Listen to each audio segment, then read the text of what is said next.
sign, Aquarius, Gemini, Libra. Kumusta po kayo guys? Okay, so air sign, maraming salamat po sa walang sawang pagsubaybay sa ating pong mga reading.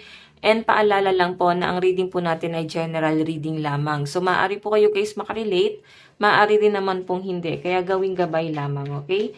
So tignan po natin, air sign, Aquarius, Gemini, Libra. Gabay kapalaran mo. Air sign.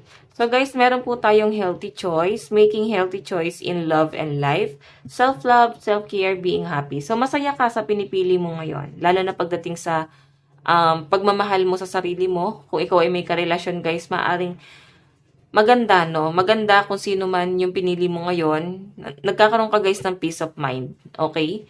Hindi ka nagsisisi sa taong pinili mo ngayon kasi maaring nandun sa point na grabe siya guys magmalasakit dito. Sobrang mahal na mahal ka rin ng person mo. Okay?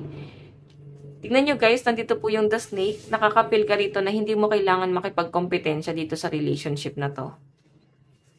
So, wag nyo din guys ilalagay sa komplikado yung sarili mo kung gusto mo ng maayos na love life. Yun din naman yung sinasabi dito. Tignan po natin, ano pa pong ipapakita. Air sign. Meron tayong heart with a key. Welcome, love meeting, the one, open your heart, getting together, perfect. Meron po tayong clock, need time, takes time, in time, cycle time to heal, progress. Yung iba sa inyo guys, sa pinapakita sa akin dito, mas malinaw, no? Yung energy po ng mga single. Yung iba sa inyo guys, nasa healing process kayo. Maaaring kumikilala kayo ng mga bago, new person, and sa nakikita ko, marami naman kayo din guys nakakausap. Masaya ka naman sa ganito, hindi ka naman guys ganong pressure kasi hindi ka naman guys nanloloko. Or pwedeng may nakakausap kang ganyan. Marami rin siya guys kinakausap, ini-entertain bukod sa'yo. Okay? So, air sign, nakikita ko na unti-unti nang babalik. No? Unti-unti ka nang babalik sa dating ikaw kasi kailangan mo lang talaga ng time. So, siguro sa tagal ng panahon, ayan, mag-heal ka na dito guys. Babalik na po si inner child. Nakakapag-isip ka na guys ng tama sa pinapakita sa akin dito. So, dahil to guys sa pag-self-care mo. Ayan no.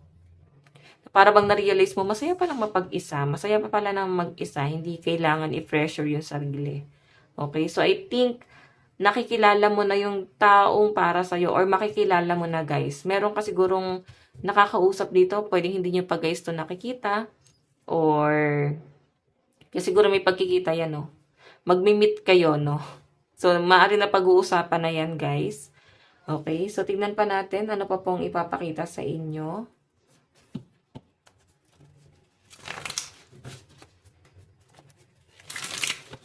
Tusog ko lang to guys. Okay. Ano pa po ang ipapakita? Spirit guide.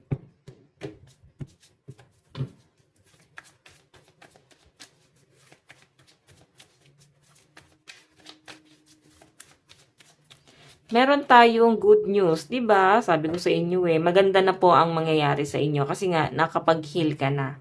So matagal na panahon bago mo na tutunang mahalin ulit yung sarili mo, lalo na sa mga single dito. Ayan, may good news na paparating, pero kung ikaw naman guys ay in relationship, may good news pa rin naman guys, okay? Tignan natin. May nakikita ko dito guys, may mag-o-offer daw po sa inyo. Pwedeng bagong advertisement, mga ganyan. Or sponsor. Baka ikaw ay famous, kilala ka. Pero guys, tatanggihan mo yung offer. Okay. Meron po tayong schedule. Magiging busy ka lang daw po talaga sa mga susunod na mga araw. Pero huwag kang mag-alala guys, may good news naman daw na paparating. Okay, so meron po tayong external love. Napakaganda nito guys. Okay, kasi ito na nga guys, oh. Darating na yung taong mamahalin ka.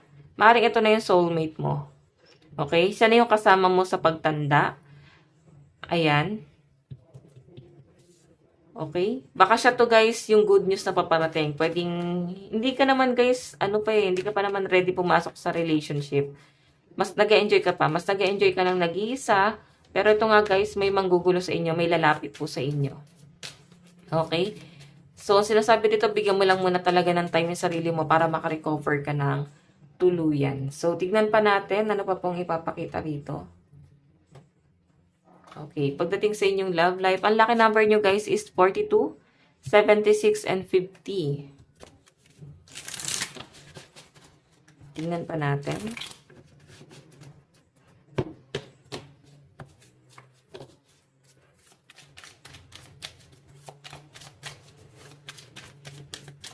Meron tayong 2 of Swords. Love life mo. Actually, yung iba sa inyo, guys, kahit may trabaho ka, kahit sobrang busy mo, guys, nakakausap mo yung person mo, or pwede nag-effort siya, nakakita mo na kinakausap ka pa rin niya, guys. Binibigyan ka niya ng time. Okay? Lalo na iba sa inyo, guys, na bago mo palang nakikilala to. The Hierophant. The Hierophant. Sobrang magiging busy ka, nabibigyan pa siya, guys, ng time. So, pagdating sa love life mo, guys, bago talaga to. Ayan, death and rebirth. Ibig sabihin, may new beginning na nangyayari, lalo na pagdating sa love life mo. Maaaring may darating sa'yo na new person, yung iba sa inyo, pwedeng person mo lang din to, no? May nakikita ko, guys, new beginning, pwedeng may pregnancy na mangyari. Ayan, pwedeng ibabalita mo sa kanya na may pregnancy, or, ayan, baka kayo ay nagpa-family planning na, guys. May bata kasi dito, new beginning. So, tignan natin. Pagdating sa inyong kaperahan po ni Air sign. Air sign. Air sign, Aquarius, Gemini, Libra, kaperahan po. Meron po tayong 2 of Cups. Meron tayong the Emperor. Meron tayong Temperance. So guys, sa pinapakita sa akin dito, pagdating sa kaperahan mo, kailangan mo daw maging wise. Emperor ka naman dito. So, maaaring may changes na nangyari. Pwedeng ikaw, Emperor kasi guys, pwedeng mataas ang posisyon sa trabaho, or pwedeng meron kang sariling business. Or pwedeng both yon guys. Sinasabi kasi na magkakaroon ka ng, parang kailangan mo balansihin, or may pagbabago lang po na mangyayari pagdating sa pera mo. Magiging doble kayod ka lang ngayon kasi pwedeng nag-aalangan, or pwedeng yung pera mo guys, hindi na siya guys ganun kalaki. Okay? Para bang nauubusan ka ng diskarte rito. Ayan. Kaya palang sinasabi sa inyo, magpapaka-busy ka rito. So guys, meron naman daw pong tutulong sa inyo, mutual respect, love, equality. Ibig sabihin, nandiyan naman yung person mo, nakaantabay sa inyo, lalo na sa in relationship, or pwedeng family mo, kahit na nagkakaroon ng conflict pagdating sa daloy na inyong kaperahan. Sa sinasabi sa akin dito guys, meron naman daw pong kayong kasama sa bahay na nakasupport, kasi meron din sila guys magandang trabaho. So, hindi mo na daw guys kailangan pang mag-worry. Okay? So, tignan natin guys ang inyong advice. Meron po tayong joy, affirmation surrounding light, beauty. So, enjoy mo lang. Enjoy ka lang guys, para hindi ka na ma-stress. Okay?